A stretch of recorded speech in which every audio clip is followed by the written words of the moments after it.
अस्सलामुअलैकुम। आज का हमारा टॉपिक इलेक्ट्रिक फ्लक्स है, जिसको हमने कैलकुलेट करना है through a surface enclosing a charge. Lecture को स्टार्ट करने से पहले मेरी रिक्वेस्ट है कि आप मेरे चैनल को लाइक करें, शेयर करें और सब्सक्राइब करें और बेल आइकन पे क्लिक करें ताकि आपको नई आने वाली वीडियोस की नोटिफिकेशन भी मिलती रहे। आज का हमारा टॉपिक इलेक्ट्रिक फ्लक्स का है, जिसके बारे में मैंने आपको सिर्फ डिफाइन किया था। अपने प्रीसीडिंग लेक्चर्स में हम करते आ रहे हैं। तो फिजिक्स के लेक्चर में हमने इलेक्ट्रिक फ्लक्स को यूं डिफाइन किया था कि कोई भी एक चार्ज है, पॉजिटिव जो है चार्ज है, उसके सराउंडिंग में एक फील्ड एग्जिस्ट करती है और ये एक इंट्रिंसिक प्रॉपर्टी है नेचर की, और वो फील्ड जो है वो नेचर की प्रॉपर्टी है। उसका कोई अभी तक ओरिजिन तो पता नहीं लगा, लेकिन ये प्रूव हो चुका है कि हर चार्ज के सराउंडिंग में एग्जिस्ट करती है फील्ड। अब उस फील्ड से वो दूसरे चार्ज को अट्रैक्ट और रिपेल भी करता है। ये डिपेंड करता है कि दूसरे चार्जेस पर चार्ज पॉजिटिव है या नेगेटिव। मतलब लाइक चार्जेस हमें पता है कि रिपेल करते हैं और अनलाइक अट्रैक्ट करते हैं। तो इलेक्ट्रिक फ्लक्स क्या है कि वही फील्ड लाइंस जो हैं जब किसी सर्टेन एलिमेंट ऑफ एरिया से, मींस कि कोई भी सर्टेन एरिया से जब पास करती हैं तो उसे हम इलेक्ट्रिक फ्लक्स कहते हैं उस एरिया का। इसको हम इस तरह डिफाइन करते हैं कि the number of field lines passing through a certain element of area is known as electric flux, जिसको हमने हेडिंग में यूं लिखा हुआ है। तो ये मैंने आपको अपने प्रीवियस लेक्चर में पहले भी डिफाइन किया था, दोबारा रिपीट कर दिया है। आज हमने इस इलेक्ट्रिक फ्लक्स को कैलकुलेट करना है through a sphere closed surface, जिसको सिर्फ मैंने वहां सरफेस लिखा हुआ है, जिसके अंदर एक चार्ज इंक्लोज्ड है, जिसको मैंने यहाँ पर डायग्रामेटिकली शो किया है।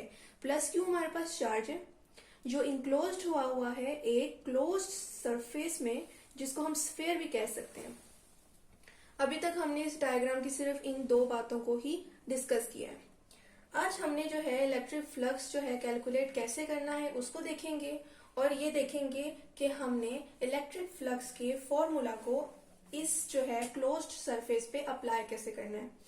हमें पता है कि हमारे पास जो इलेक्ट्रिक फ्लक्स का फॉर्मूला होता है वो ये होता है,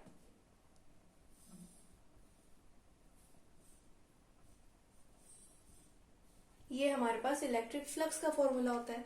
और इसको अप्लाई करने के लिए हमने क्या चीजें जो है अप्लाई की हैं, कुछ टेक्निक्स हमने देखनी है जो हमने इस क्लोज सरफेस के, हमने देखना है कि इस क्लोज सरफेस का इलेक्ट्रिक फ्लक्स क्या है, जिसमें एक चार्ज इंक्लोज है। हमें ये भी पता है कि चार्ज इंक्लोज है, मीन्स चार्ज की फील्ड लाइन जो है वो इस क्लोज सरफेस से पास करेंगी।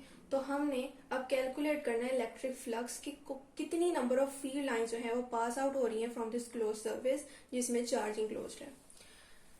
अब ये फॉर्मूला जो इलेक्ट्रिक फ्लक्स का है, इसको अप्लाई करने के लिए ये जरूरी है कि हमारे पास सरफेस एरिया फ्लैट होना चाहिए। लेकिन जो हमारे पास रिकमेंडेड सरफेस एरिया है ये हमारे पास स्फीयर यानी कि सर्कुलर फॉर्म में है, हमारे पास फ्लैट सरफेस ये नहीं है। इस डिफिकल्टी को रिमूव करने के लिए हम क्या करते हैं कि हम total surface area of this closed sphere को हम डिवाइड कर देते हैं नंबर ऑफ स्मॉल पैचेस में, जिसमें से एक पैच को मैंने शो किया है, वरना ये नंबर ऑफ पैचेस हैं, मैंने सिर्फ एक शो किया है सिर्फ ताकि समझाने में आसानी हो। इस तरह की नंबर ऑफ पैचेस में हमने इस क्लोज्ड सरफेस एरिया को जो है डिवाइड कर दिया है।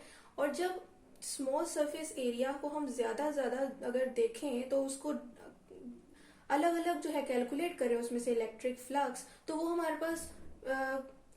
हमारे पास वो सरफेस एरिया बिल्कुल फ्लैट जो है वो आ जाता है। मीन्स कि हमने एक क्लोज सरफेस लिया, उसमें ये इलेक्ट्रिक फ्लक्स का फॉर्मूला अप्लाई नहीं हो सकता। हमने उस सरफेस एरिया को नंबर ऑफ पैचेस में, स्मॉल पैचेस में डिवाइड कर दिया ताकि हमारे पास फ्लैट एरिया जो है वो मिल सके हमें, ताकि हम ये फॉर्मूला उस पर अप्लाई कर सकें।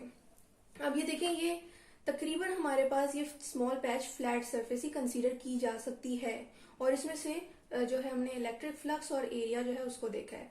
मीन्स के नंबर ऑफ स्मॉल पैचेस हैं ऑफ एरिया हमारे पास del A1, del A2 and so on, ये चलता जाएगा क्योंकि नंबर ऑफ पैचेस हैं ऑफ एरिया दीज, ये एरियाज होंगे उन पैचेस के। अब वो एरियाज को मैंने 1, 2 से शो किया है कि ये एरिया पहले पैच का है, ये एरिया दूसरे पैच का है, सो ऑन। और जो है उनका जो डायरेक्शन है वेक्टर एरिया की, वो हमने ड्रॉ करनी है पैच के बिल्कुल नॉर्मल, मीन्स के परपेंडिकुलरली आउटवर्ड हमने ड्रॉ करनी है डायरेक्शन बताने के लिए एरिया की। तो ये हमारे पास तो बेसिक डिस्कशन थी। अब हम कैलकुलेशन स्टार्ट करते हैं।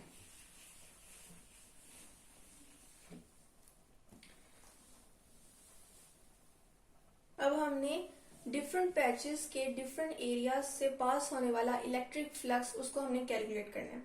तो उसको हम लिख लेते हैं। सबसे पहले electric flux through an area of patch A1,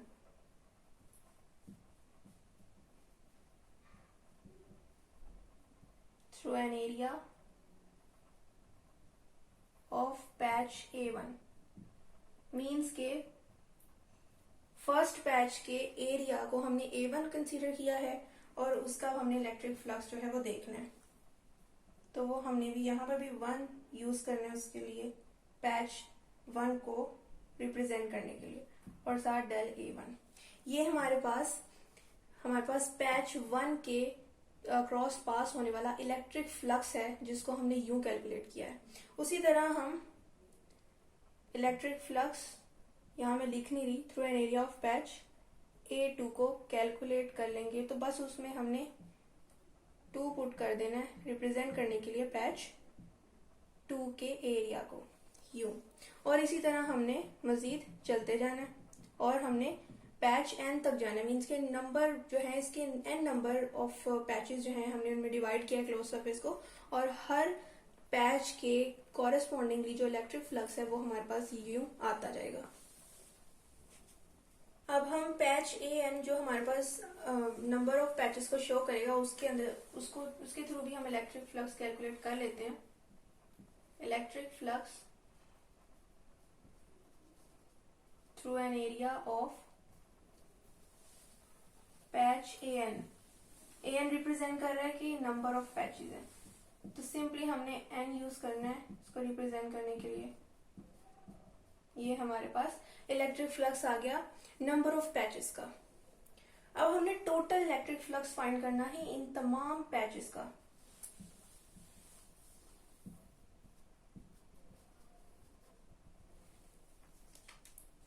मतलब कि electric flux of patch 1, 2, 3 and so on. उसके बाद हमने वैल्यूज पुट कर देनी है। जो हमने इलेक्ट्रिक फ्लक्स जो 1 पैच का निकाला था उसका हमारे पास फ्लक्स ये आया था, पैच 2 का ये आया था हमारे पास, और ये हमारे पास पैच n का है। ये हमारे पास टोटल इलेक्ट्रिक फ्लक्स आया। अब हमें पता है डायग्राम में भी हमने देखा था कि जो इलेक्ट्रिक फील्ड की जो डायरेक्शन है और वेक्टर एरिया की डायरेक्शन है वो दूसरे के पैरेलल थी।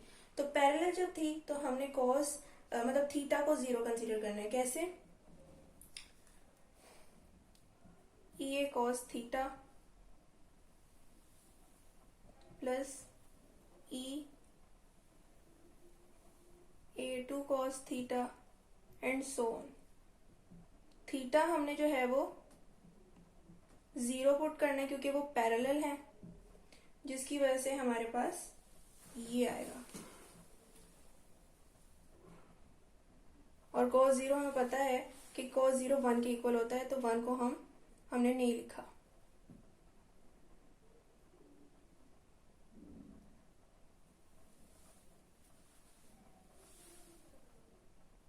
अभी तक हमारे पास जो टोटल फ्लक्स आया है वो मैं यहाँ दोबारा लिख देती हूँ कि वो हमारे पास ये है।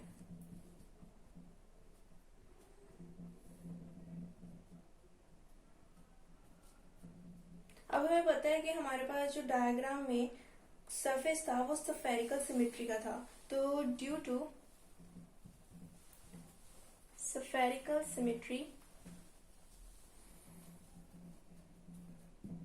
उस क्लोज सरफेस से पास होने वाला जो हमारे पास इलेक्ट्रिक फील्ड है वो हर डायरेक्शन में सेम रहेगी। मींस के पैच A1 से A2 से A3 से सेम पास करेगी, तो हम उसको E ही कंसीडर कर लेंगे।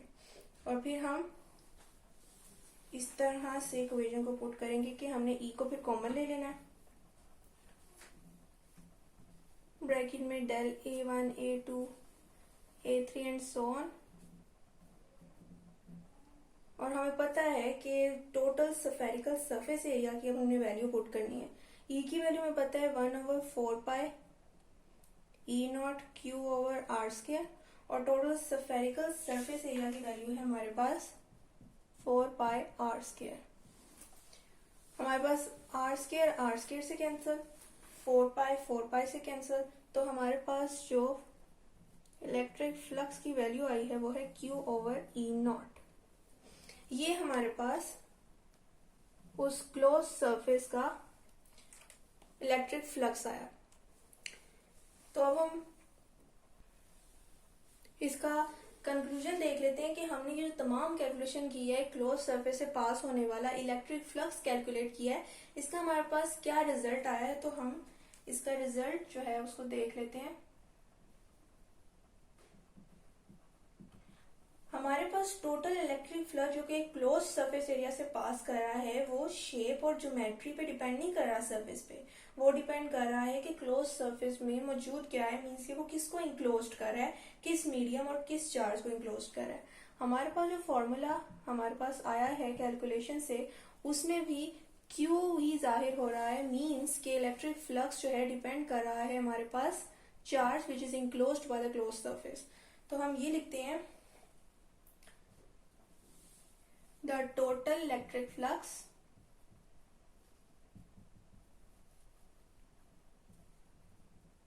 does not depend upon the shape of the surface but on the medium